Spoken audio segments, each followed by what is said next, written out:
Did you know that this Tesla Model Y gets over 500 miles of range? It actually does, but it depends on where you drive it. Big thanks to Aura Frames for sponsoring today's video. This is the Tesla Model Y long-range rear-wheel drive, and I've had it for a few months here in the US, but it was just announced in China, and over there it has over 500 miles of estimated range compared to 357 miles of range here in the US. And in this video, I'll explain why both of those are probably wrong, because we're going to take this on the road and do a 70-mile-an-hour range test, because I was surprised to find that there are no range tests for this car from the US. And this is the perfect day to do this. You know why? It is 58 degrees today. And you know what the annual average temperature here in Louisville, Kentucky is? 58 degrees, that's right. Okay, we're at 100%. Let's see where we are. 341 miles of estimated range. So that's 16 less than brand new. I've had this for a while. It's got almost 10,000 miles on it. And the first tip for maximizing range is to make sure your tires are properly inflated. I just use a handy dandy portable tire inflator that I keep in my front. Right now it's recommended at 42, and my tires are around 40 to 42. The thing to remember about charging to 100% is you're not going to have full regenerative braking when you're at 100%. And that means you only want to charge at 100% really when you're about to embark on a road trip. Full self-driving is going to be driving as much as possible during this trip as well, so remember that. And there's no really max set speed with full self-driving version 14. It should be around 70 miles an hour. Another thing I want to do with this test is to see the range of this car between 80% and 20%, because during your daily driving, you're not supposed to charge past 80% if you want to maintain the health of your battery. And you really don't want to go down to 20%, below 20% if you can avoid it. During your normal daily driving, non-road trip driving, you really want to stay in between 80 and 20%. So I want to see what exactly that range is. But my ultimate goal for this range test is to see if this car can go 300 miles. What do you think? You think it's going to do it? I don't know. We are at 76% so far and about a quarter of the way through the battery, and learned some things so far. I thought I could get by with standard. No, standard goes above the speed limit. Chill goes above the speed limit. I have to set it on sloth in order for it to stay at the speed limit. I'm on a road that is 70 miles an hour, and I want to try to keep it at 70 miles an hour as much as I can on this trip. The energy graph is really helpful when you're on a trip. It's got a few different sections. I'm going to go over it real quickly. So here, the drive section, it gives you how much you've consumed on the drive since the last charge. I've consumed 3.6% more than the rated range. And you can see the different consumption categories here. So the driving has used up 6% more than rated. Climate, I haven't turned the climate on at all, so I've actually gained a little bit. And if you go to consumption, this will show you kind of a graph of when your battery is using energy, when it's not. So we're going downhill, we're going uphill the whole time. So when we go uphill, it uses a lot more energy. Go downhill, we get more energy back. And it shows you related to what the projected range compared to the rated range. So if this watt hour per mile consumption right here, if that is above 223, that's what it's rated as based on the EPA rated range. If it's anything above that, that means we're getting worse efficiency than the rated range. And we are definitely getting worse efficiency. It says our projected range right now is 211 miles compared to 252 miles. If we keep going at this rate, we're going to have 40 miles less than the estimated range. And that puts us right around 300 miles total for the 100% battery.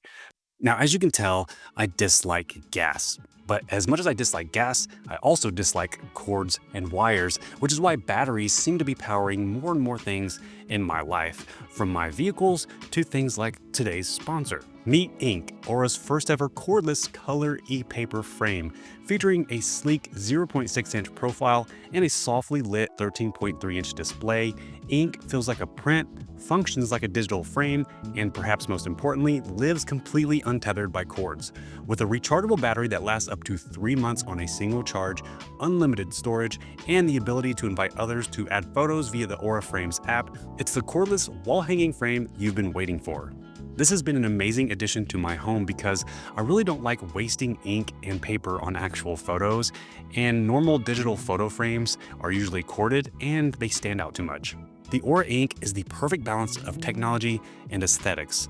The e-paper feature contains millions of tiny ink capsules that give photos a subtle, vintage vibe that looks great in any room in my house, and it is Calm Tech certified, a recognition only for products designed to minimize digital noise and distraction. With its cordless design, ultra-thin profile, softly lit display, and paper-textured matting, Ink looks like a classic frame, not a piece of tech.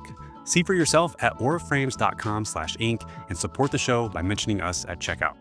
Now let's talk about why this car gets over 150 more miles of estimated range just because it's in another country. China uses something called CLTC, China Light Duty Vehicle Test Cycle. Light duty? We like our heavy duties here in America, right? In the CLTC, it's a cakewalk. The average speed in the CLTC test cycle is 18 miles an hour. The only time I go 18 miles an hour is coming out of my driveway. The top speed, 69 miles an hour.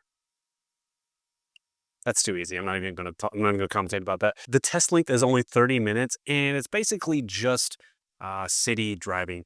Ooh, look at this FSD just driving in the sun. We don't know what to do. Here in the USA, we love our freedom. We love our fried chicken, and we love driving. Okay, we drive a lot. So compared to China's test, here in the US, we have the EPA test, which the average speed of that is 48 miles an hour. It's a mix of city driving and highway driving. And the top speed is 80 miles an hour in that test. And that's why here in the US, the estimated range for this car is 357 miles of range compared to 510 miles in China.